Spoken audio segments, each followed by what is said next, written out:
From being anticipated as one of the greatest Yuri to being a laughingstock on Twitter, Whisper Me a Love Song the anime started as a brilliant showing of Yuri romance to employee mismanagement and mistreatment that makes Mappa look like your local Jesus statue. With delay after delay, quality drop that the genie would be proud of, and literal kind master transitions. How did a masterpiece of a manga disappoint as what was supposed to be a legacy of Yuri? Today we dive into the production disaster that was Whisper Me a Love Song, the anime. Whisper Me a Love Song, the anime, was first announced in 2023, and we, the Yuri fans, were like, "It's coming! The revolution is coming! All hail our Lord Chisataki!" One by one, Yuri seemed to be getting adapted, and hey, we can finally spread our culture. Until someone noticed. The production studio. But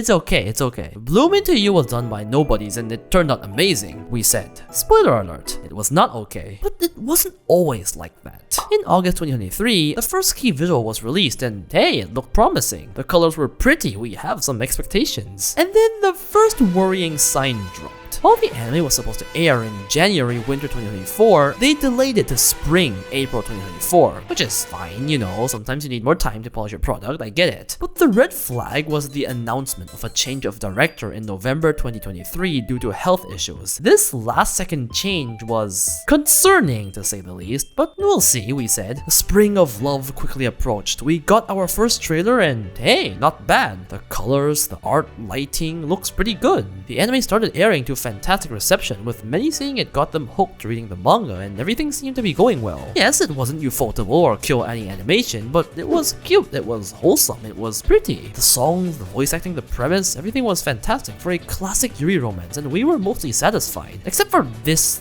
thing. Like, who the fuck put a 5-second PowerPoint transition in my anime? Who knew that that would be a sign of the horror to come? The anime continued, and while the story remained top-notch, there were definitely cracks to be noticed. A lot of small things like inconsistent to weird-looking faces, but nothing on the disastrous level of excellent. But when your graph points linearly downwards, at some point you wonder if humans are performing or horses, and if I'm supposed to cry at this scene out of laughter.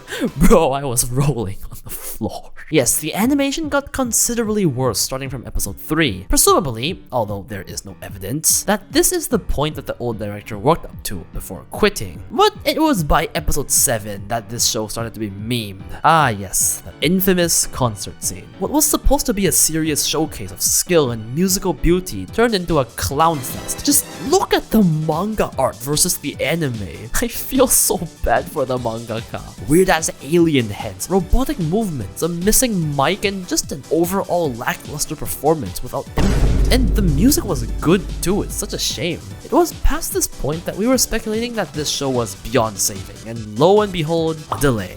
Episode 8 aired on time in Japan, although slightly delayed on English streaming sites for no specified reasons. Episodes 9 and 10 delayed for 2 whole weeks due to production issues.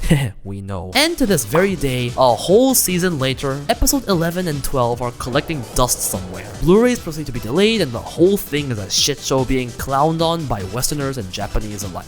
But what the hell went wrong? We've heard of production disasters, Daddy Mappa is infamous for these, but according to a leaker, the story was far worse. As we know, the first 2 episodes looked decent, and episode 3 was where everything started to fall apart. Well, there is an easy explanation for this. Bro yeeted and outsourced the entire goddamn episode 3 to another studio. And beyond episode 4, we see a lot more overseas key animators, indicating much of the work was outsourced, and even to many different parties, which is usually a bad sign for production. We also had one of the animating studios, Yokohama Animation Labs credits, change from animation production supervisor to co-animation production studio right before the show started airing. Oh yeah, they saw this shit show coming from a mile away. But all of this is the normal production issue story. Not good, mind you, but nothing we haven't seen before, unfortunately. Well, here's where the interesting news comes in. So this leak, while would make sense, does contain some potential errors, so take it with a grain of salt. Apparently, the reason starting episode 3 everything was outsourced was because following the director change, in an attempt to salvage the anime, the working conditions were so goddamn horrific that the entire animation team after a while just said nah and walked out. Like, they just quit. Goodbye, sayonara. manga. Yeah, that explains the outsourcing. And apparently, the Disastrous concert scene was done by only 2 to 4 animators with no communication, and the mistakes were literally them hitting the deadline. Like, time's up, exam's over kind of thing.